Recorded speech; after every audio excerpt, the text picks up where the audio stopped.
यदि दिल लगाना है तो किताबों से लगाओ, अगर बेवफा भी निकली तो मुकद्दर बना के जाएगी।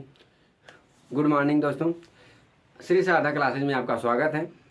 जैसा कि आप लोग जानते हैं कि बोर्ड के प्री बोर्ड के एग्ज़ाम के डेट आ चुके हैं, जो कि जनवरी में ही शुरू होने वाले हैं। तो आप लोग, मैं समझता हूँ, तैयारी बहुत मन से कर रहे होंगे।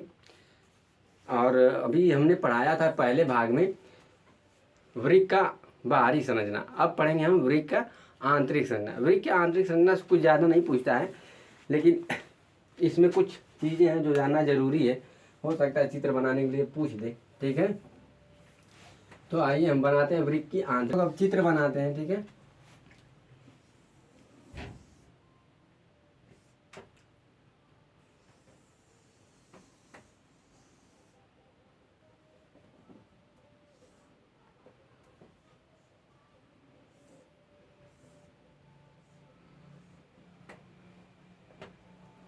जो वृक्क का जो बाहरी भाग होता है, जो वृक्क का बाहरी भाग होता है उसको हम बोलते हैं कार्टेक्स, ठीक है। यह इंग्लिश और हिंदी दोनों में यही होगा, ठीक है।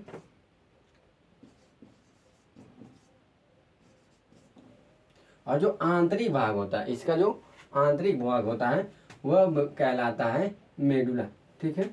इसमें हम बना दे रहे हैं।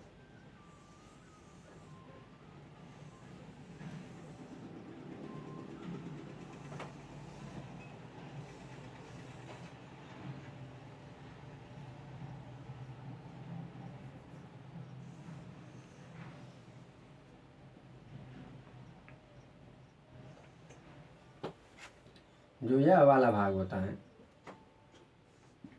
यह मेडुला कहलाता है। यह हमेशा पूछा जाता है कि वृक्क का जो आंतरिक भाग होता है उसको हम क्या बोलते हैं, जो वृक्क का बाहरी भाग होता है उसको हम क्या बोलते हैं। तो वृक्क का जो बाहरी भाग होता है कार्टेक्स कहलाता है, जो आंतरिक भाग होता है मेडुला कहलाता है। और इसको हम क्या बोलते हैं, मूत्रवाहिनी, जैसा कि आप सभी लोग जानते हैं, मूत्रवाहिनी, ठीक है। मूत्रवाहिनी का जो द्वार है, ठीक है, यह जो द्वार है यहाँ पर एक रेनल हाइनल, ठीक है, इसका नाम है रेनल हाइलम, ठीक है। यहाँ पर सबसे ज्यादा अगर पूछा जाए कि यूरिया की मात्रा सबसे अधिक होती है, ठीक है।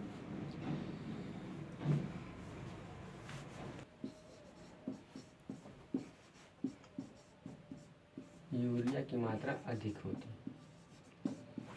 तो कभी कभी बहुविकल्पी में पूछा जाता है कि वृक्क में सबसे अधिक मात्रा यूरिया की मात्रा कहाँ पाई जाती है, तो हम बताएंगे जो वृक्क का आंतरिक भाग होता है, यानी जो मूत्रवाहिनी, यानी जो हाइलम है या रेनलम, रेलम पर हम सबसे ज़्यादा यूरिया पाया जाता है, ठीक है। और यहीं पर एक और भाग होता है, ठीक है, इसका जो द्वार होता है इसको हम क्या बोलेंगे, रेनल या हाइलम।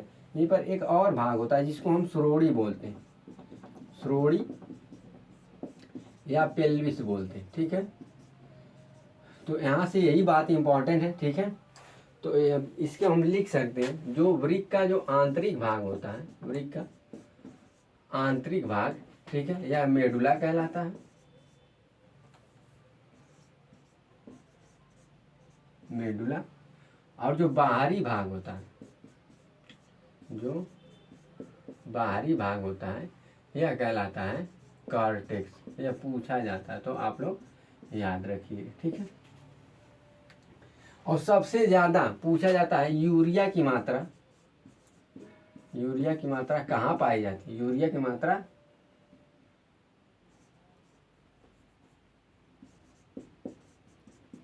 यूरिया की मात्रा अधिक कहाँ पाई जाती है, तो आप बोल सकते हैं कि हाइलम या रेनल, ठीक है। इसको हिंदी में हाइलम बोलते हैं और इंग्लिश में रेनल बोलते हैं, ठीक है। इसमें ज़्यादा कुछ जानना नहीं है, ठीक है, ऐसे आप बना सकते हैं। ये हमारी हो गई आंतरिक किडनी, ठीक है। अब हम आगे चलते हैं, ठीक है। नेफ्रॉन कभी कभी पूछता है कि जो वृक्क है इसकी जो कार्यात्मक इकाई है, ठीक है, वृक्क की इकाई, कार्यात्मक इकाई नहीं, केवल इकाई बोलना है, ठीक है। जो वृक्क की इकाई है यानी वृक्क की इकाई, वृक्क की जो इकाई है उसको हम बोलते हैं नेफ्रॉन, ठीक है।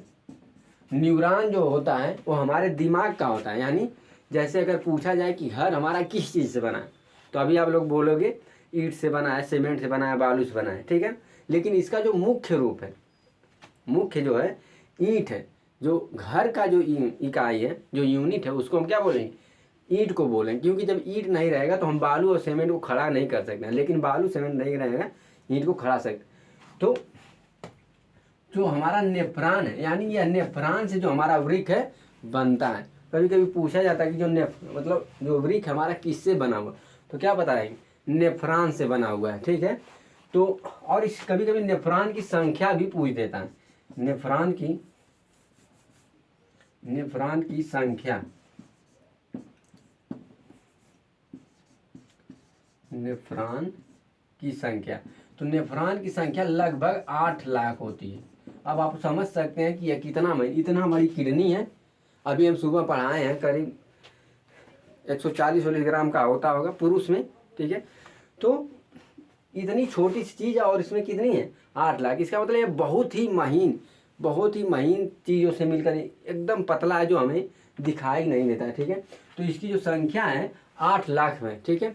जो वृक्क का जो अध्ययन करता है, जो वृक्क का जो अध्ययन करता है, जो